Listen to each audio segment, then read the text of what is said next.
ಅರ್ಧ ಕೆ ಜಿಯಷ್ಟು ನಾನು ಕೊಬ್ಬರಿ ಎಣ್ಣೆನ ಹಾಕೋತಾ ಇದ್ದೀನಿ. ಇದು ವೈರಲ್ ಆಗಿರುವಂಥ ಖುಷ್ಬು ಮ್ಯಾಮ್ ಅವರು ತೋರಿಸ್ಕೊಟ್ಟಂಥ ಒಂದು ಫೇಸ್ ಆಯಿಲ್ ಅಂತ ಹೇಳ್ಬೋದು, ಸ್ಕಿನ್ ವೈಟ್ನಿಂಗಿಗೆ. ಒಂದು ಆರೆಂಜ್ ಸಿಪ್ಪೆನ ಸುಲಿದು ಈ ರೀತಿ ಹಾಕ್ಕೊಳ್ತಾ ಇದ್ದೀನಿ.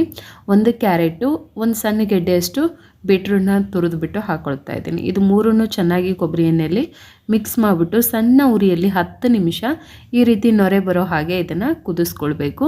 ಅದಾದ ನಂತರ ಈಗ ಇದು ರೆಡಿಯಾಗಿದೆ ಅಂತ ಅರ್ಥ. ಕಲರ್ ಕೂಡ ಬಿಟ್ಟಿರುತ್ತೆ. ಈಗ ಶೋಧಿಸ್ಕೊಳ್ತಾ ಇದ್ದೀನಿ.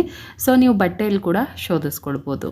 ಇದಕ್ಕೆ ಚೆನ್ನಾಗಿ ಶೋಧಿಸ್ಕೊಂಡಾದಮೇಲೆ ಇದಕ್ಕೆ ನಾನು 4 ವಿಟಮಿನ್ ಎ ಕ್ಯಾಪ್ಸೂಲನ್ನು ಕೂಡ ಹಾಕ್ಕೊಳ್ತೀನಿ. ಯಾಕಂದರೆ ಅದು ನಮ್ಮ ಸ್ಕಿನ್ಗೆ ತುಂಬಾ ಒಂದು ಒಳ್ಳೆಯದು. ಹಾಗಾಗಿ ನಾನಿಲ್ಲಿ 4 ಹಾಕ್ಕೊಳ್ತಾ ಇದ್ದೀನಿ. ನೀವು ಜಾಸ್ತಿ ಬೇಕನ್ನೋರು ಜಾಸ್ತಿ ಕೂಡ ಹಾಕ್ಕೊಳ್ಬೋದು. ಈಗ ಫೇಸ್ ಆಯಿಲ್ ರೆಡಿ ಆಯಿತು. ಸೊ ಇದನ್ನು ಅಪ್ಲೈ ಮಾಡೋದು ಮಸಾಜ್ ಮಾಡಬೇಕು.